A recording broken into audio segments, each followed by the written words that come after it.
درجات کی بلندی کا حصول کوئی ناممکن نہیں، لیکن اس کے لیے دو چیزیں ضروری ہیں۔ ایک یہ کہ جن چیزوں کی شریعت میں ہمیں ترغیب دی گئی ہے ان مامورات پر عمل کیا جائے،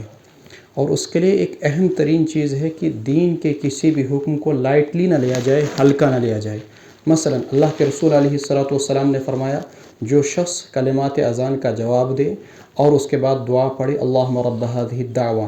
الی آخرہ، تو وجبت لہ شفاعتی، میری شفاعت اس کے لیے واجب ہو جائے گی۔ یا فرمایا من صلی علی محمد، جس نے رسول اللہ صلی اللہ علیہ وسلم پر درود بھیجا، مثلا اللہم صلی علی محمد، اور پھر اس کے بعد جو دعا پڑھے اللہم انزلہ المقعد المقرب عندک یوم القیامہ وجبت لہ شفاعتی، تو میری شفاعت اس کے لیے واجب ہو گئی۔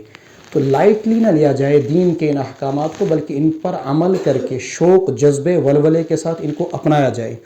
دوسری چیز جو ہماری ترقی درجات میں رکاوٹ بنتی ہے وہ ہے موانع،